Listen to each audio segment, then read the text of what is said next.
நம்ம சேனல்லேருந்து தொடர்ந்தாப்பெல்லாம் நீங்கள் வீடியோக்களை பார்க்க நினச்சிங்கன்னா நம்ம சேனலை சப்ஸ்கிரைப் பண்ணுங்க. சப்ஸ்கிரைப் பண்ணிங்க. கீழே பெல் சிம்பிள் இருக்கும், அதையும் கிளிக் பண்ணிங்க. சரி, வாங்க நம்ம வீடியோக்குள்ளே போகலாம். வணக்கம் நண்பர்களே. ஒரு இளைஞருடையருக்கு திருமணமாகி 5 ஆண்டுகளாக குழந்தை பாக்கியமே இல்லை. அதனால் அவர்கள் மிகவும் வருத்தத்தில் இருந்தனர்.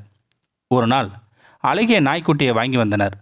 அதை தங்கள் மகன் போல வளர்க்க ஆரம்பித்தனர் அந்த தம்பதியினர். அந்த நாய்க்குட்டியும் அவர்களுடன் விளையாடி மகிழ்ந்து வந்தது. ஒரு முறை திருடன் அவர்கள் வீட்டிற்கு வந்தபோது தன்னுடைய எஜமானருக்கு விசுவாசமாக நடந்து கொள்ள தன் உயிரையும் பொருட்படுத்தாமல் அவர்களை விரட்டியது அந்த நாய். நாட்கள் உருண்டோடின. அந்த குட்டி நாய் நல்ல பெரிய நாயாக வளர்ந்தது.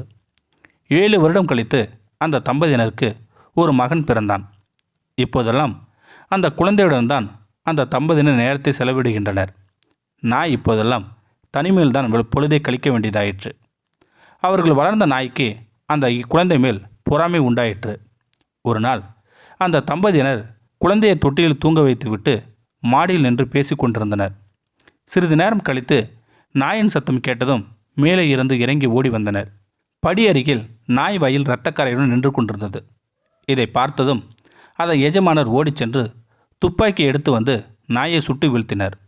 பிறகு வீட்டின் உள்ளே சென்று பார்த்த அவர்களுக்கு ஒரே அதிர்ச்சியாக இருந்தது.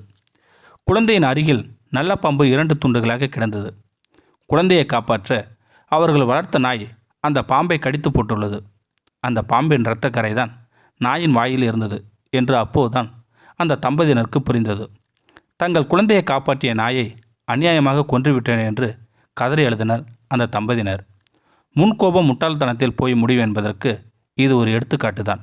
எப்போ நாம் ஒரு முடிவு எடுப்பது என்றாலும் நன்றாக ஆராய்ந்து முடிவெடுக்க வேண்டும் என்பது இந்த கதையின் கருப்பொருளாகும்.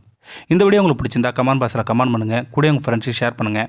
இதுவரை நம்ம சேனலை சப்ஸ்கிரைப் பண்ணுங்க. சப்ஸ்கிரைப் பண்ணிங்க. கீழே பெல் சிம்பிள் இருக்கும், அதையும் கிளிக் பண்ணிங்க. தேங்க்யூ ஃபார் வாட்சிங்.